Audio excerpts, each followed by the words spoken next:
Hey BetterSax players, today we're going to do something fun.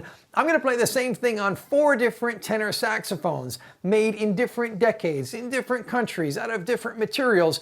You're going to listen and let me know which one you think sounds the best.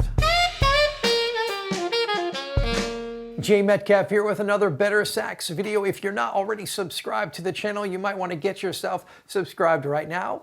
I'm going to be playing this Buescher Aristocrat Big B tenor from the 1940s, this Selmer Mark VI from the 1960s, a Yanagisawa T880 from the 1980s, and also a Yanagisawa TWO2, which was just made a year ago. Every day I see questions about which saxophone should I buy, which one sounds the best, which one is brighter, which one is darker, which one is better suited for pop music or funk music or jazz or classical music. Rather than recommending to you which horn to buy, I hope this video demonstrates one really important thing to consider when looking for the right saxophone for you. Now, of course, this listening test is going to be blind. You're not going to be able to see which saxophone I'm playing. So I invite you to listen carefully with your earphones, your headphones, your good speakers, and get ready to answer the poll question, which saxophone sounds the best to you. There will also be a bonus poll question for all of you aficionados out there, the connoisseurs, the sommelier of the Selmer Mark VI sound.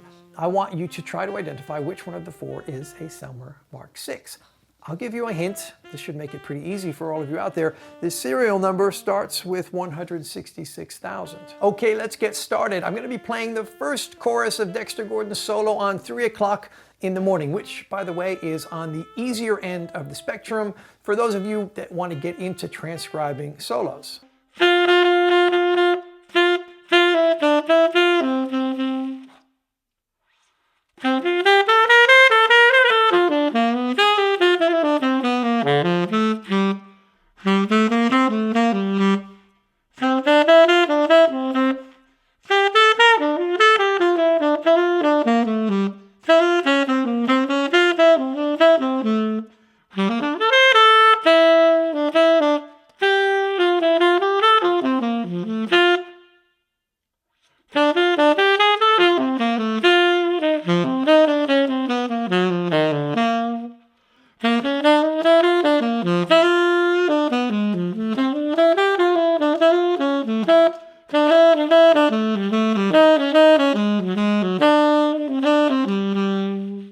Okay, I hope you got the sound of those 4 saxophones in your ear. Right now I'm going to play the same phrase on each of the 4 instruments in the same order, just to help you get prepared for the poll questions coming right up.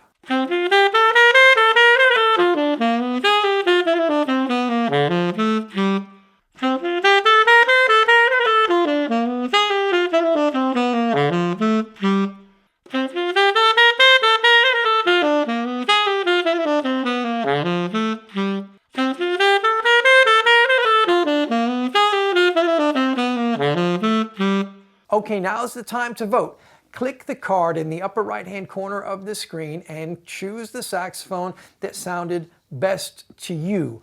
If you can't decide because they all sound too similar, click the 5th option, which is none of the above. Once you vote, the poll results will be revealed to you. I'll let you know exactly which saxophone was which in a minute, but be sure to comment below and tell us if your poll responses lined up with your expectations. Now, I love playing on all 4 of these saxophones. I have the luxury of 4 great saxophones to choose from, and from time to time, I switch up which one of the 4 is my main go-to everyday horn. I heard Jerry Bergonzi, the great saxophone player and teacher, the other day say that the thing he's looking for most in a saxophone is how well it responds. For me, this makes a lot of sense. The response you get from a saxophone is really the most important factor when choosing which one to get. But there is a common misconception out there that the sound of one saxophone to the next varies greatly. The reality is you're gonna sound like you on just about any decent saxophone, regardless of what country it's made in, what decade it's made in, what materials, and the price. The thing that's gonna vary the most from one instrument to the next is how well it responds when you play it. Now, a lot of that comes down to how well it's set up, the pads and the mechanism, and also how good the neck is. But 99% of the actual sound comes from the work the individual player puts into their sound and their mouthpiece and reed setup. Those two factors are far more important than the instrument you're playing on. My message to everyone watching out there is that you can sound great on just about any decent saxophone, and there are countless examples of this out there. Rather than searching for the ultimate saxophone and then investing a small fortune once you find it, you're better off working on developing your sound and finding the right mouthpiece and reed combo that gets you the best response. Like many of you out there, I have wasted time agonizing over which saxophone I should get, what's wrong with my current saxophone that's holding back my progress. You know, unless your instrument is in really poor condition, that's probably not the element holding you back. So as the song says, if you can't be with the one you want, love the one you're with.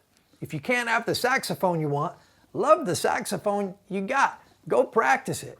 I don't know what the final poll results will be, but I imagine they're going to be pretty mixed. And that's because, number one, I think I sound pretty much the same on all four of those saxophones. And number two, what sounds best to one person is going to be different than what sounds best to somebody else. I choose to play on the tenor I've got that responds the best for me. If you're shopping around for a saxophone, reading other people's opinions on the internet about which one is the best is probably not helping you very much. If you're a developing player, get something decent in your budget and then practice it. The right mouthpiece has far more impact on your sound and the response you get than the saxophone you choose. An hour spent practicing long tones is worth much more than a week spent researching which saxophone to buy. I'm going to roll the saxophone comparison video again, but this time you're going to get to see which instrument is which. Be sure to comment below with your thoughts on any of these saxophones. If you got some value out of this video, click the thumbs up button. Get yourself subscribed if you aren't already. Share this with anyone else who may be interested. I'll see you again soon in another BetterSax video.